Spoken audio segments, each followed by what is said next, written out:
21 जनवरी में JEE main का जो सेकंड फेज में पेपर हुआ है, सेकंड शिफ्ट में पेपर हुआ है, उसमें केमिस्ट्री पोर्शन का जो कंप्लीट एनालिसिस है वो आपको इस वीडियो में मिलने वाली है। पहला क्वेश्चन हम लोग देखते हैं। पहला क्वेश्चन अभी मैंने 2 दिन पहले करवाया था कि एक आपके पास ऑर्गेनिक कंपाउंड है जिसका मास दिया गया 1 ग्राम, वो प्रोड्यूस करता 1.49 ग्राम का मैग्नीशियम का कंपाउंड बनाता है। ये determine the percentage of phosphorus, ठीक है, इसके ऑप्शन हमें ढूंढने हैं। तो सिंपली देखिए क्या होता है, जो परसेंटेज ऑफ फास्फोरस होता है वो इस कंपाउंड के फॉर्मेट में, इसमें कितने 2 फास्फोरस है ना, तो 1 फास्फोरस का मास कितना होगा उसे हमें देखना होता है सिंपली, ठीक है। उस हिसाब से हम बहुत आसानी से कर सकते हैं। तो इस पूरे कंपाउंड का जो मास है वो है 222.6 होगा। फास्फोरस, 1 फास्फोरस अगर आपके पास होता तो कितना लेते आप, तो जनरली 31 लेते हैं, है ना, तो 62 मान सकते हैं, वैसे 61.94 भी ले सकते हैं, ठीक है। और इस पूरे 1 ग्राम के कंपेयर में ये जो कंपाउंड बना है फास्फोरस, उसका मास कितना है 1.49 ग्राम है। कितना 1.49 ग्राम है, divide by weight of organic compound 1 ग्राम है, राइट, इंटू 100 कर दीजिए आप। इसको जब सॉल्व करेंगे तो आएगा कितना 41.6%। यही आपका क्या होगा, आंसर होगा, यही आंसर है। तो ये क्वेश्चन मैंने अभी कराया एनालिटिकल वाले पोर्शन में, आपको इंस्टाग्राम पे भी मिल जाएगा ऐसा आपको वीडियोज, है ना। चलिए आगे बढ़ते हैं दूसरे क्वेश्चन की ओर। द सेकेंड क्वेश्चन कह रहा है कि match the following reagent with their reactions, है ना। तो देखिए ये आपके पास ए है, पैलेडियम दिया है बेरियम सल्फेट के प्रेजेंस में, SnCl2 दिया है HCl के प्रेजेंस में, और क्रोमिल क्लोराइड दिया है CH2 के प्रेजेंस में, COHCl AlCl3 दिया है आपका, या COHCl के प्रेजेंस में AlCl3 दिया। आपको कोई 1-2 भी पहचान जाएंगे ना तो आपका आंसर बन जाएगा बहुत आसानी से, ठीक है। तो ध्यान से देख लीजिए आप, इसमें स्टीफन रिएक्शंस कौन सा है, बी का है, राइट। तो इसमें हम क्या करेंगे, स्टीफन रिएक्शंस को अगर हम पहचान ले जाएं तो कमाल हो जाएगा हमारा।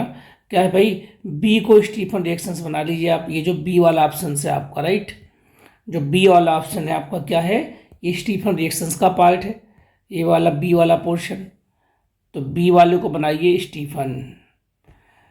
इटार्ड में चाहिए क्रोमिल क्लोराइड, है ना। और रोजेनमुंड में कौन चाहिए, रोजेनमुंड में चाहिए मुझे H2 पैलेडियम, दैट इज। अब बच्चा गाटरमैन कोच मतलब COH मतलब कोच।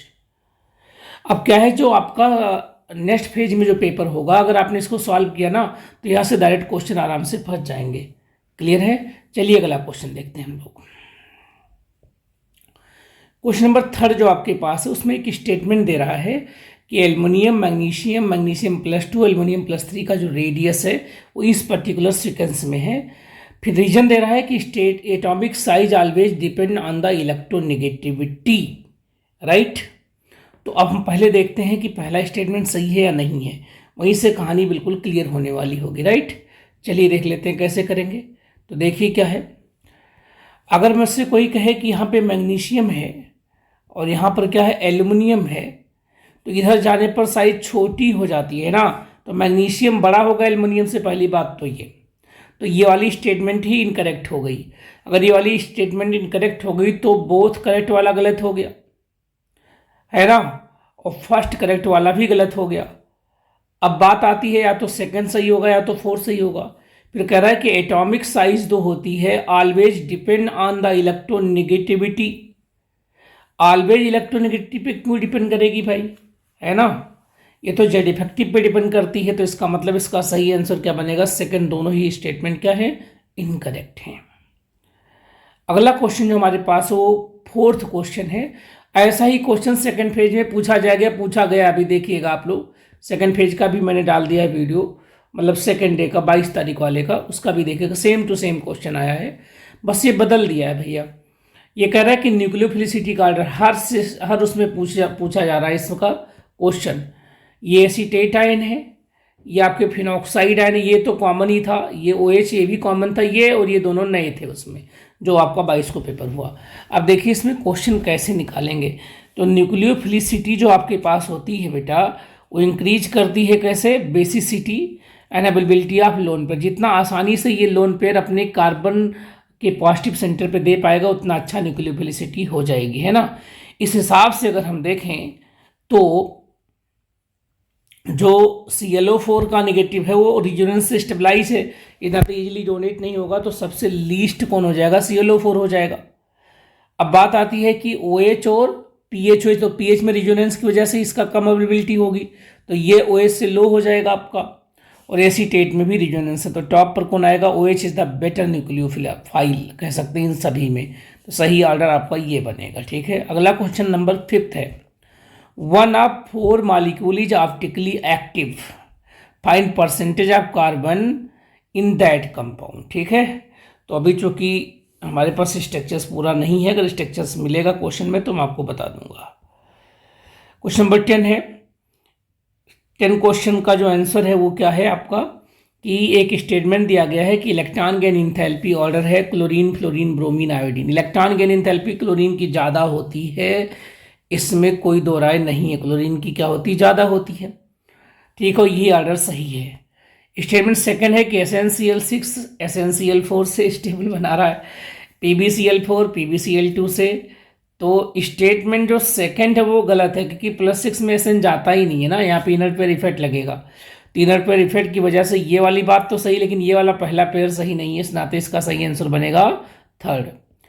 क्वेश्चन नंबर 11 फिर से आ गया, बढ़िया क्वेश्चन है, सोल्यूशन चैप्टर का क्वेश्चन है, किसका है, सोल्यूशन चैप्टर का क्वेश्चन है। चलिए इसको सॉल्व करते हैं हम लोग, है ना।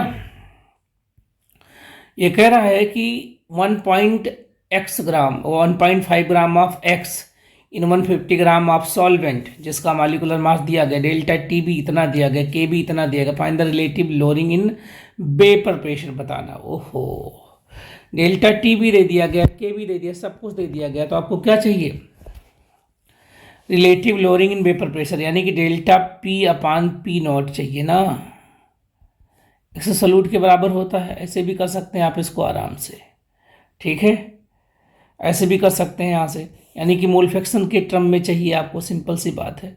और delta TB is equal to क्या होता है, ये होता है KB टाइम्स ऑफ मोलैलिटी होती है, ठीक है। मोलैलिटी के टर्म में आपको दिया गया है क्या, 1.5 ग्राम ऑफ X, है ना, 1.5 ग्राम है इंटू 1000 कर दीजिए, इसके मॉलिक्यूलर वेट निकालना हमारा टारगेट है, कितने पर, 150 ग्राम सॉल्वेंट। ये मॉलिक्यूलर वेट ये भी दे दिया है, ये भी दे दिया है, यहाँ से मॉलिक्यूलर वेट आप निकाल लीजिए, और जो मॉलिक्यूलर वेट आएगा उसे 1.5 में डिवाइड कर दीजिए इस मॉलिक्यूलर वेट, तो इसके मोल आ जाएंगे, इसके मोल आएंगे, और ये आपके पास 150, इसके मोल पता है कितना है, 0.5 है ना, तो जो मोल इसके आएंगे उसमें 0.5 ऐड करके और फिर दोनों के सम से डिवाइड कर देंगे, तो आंसर आएगा क्या, 3rd, राइट। ये आपका आंसर हो गया। चलिए अगला क्वेश्चन क्या है, 12 है, इलेक्ट्रोकेमिस्ट्री का क्वेश्चन है, calculate the E0 cell for AgCl से Ag, आपके पास एक हाफ सेल है और ये आपको दे दिया गया, KSP भी दे दी गई है, E0 बताना, तो E0 इक्वल टू होता है E0 माइनस 0.059 इंटू लॉग हो जाएगा, और जो रिएक्शंस आप देख रहे हैं इसमें, है ना, ये होगा 1/Cl जो नेगेटिव कंसंट्रेशन है, सारी वैल्यूज अगर आप पुट करेंगे तो वैल्यू कितनी आएगी, 0.495 भी, है ना, तो ये आपका आंसर होना चाहिए।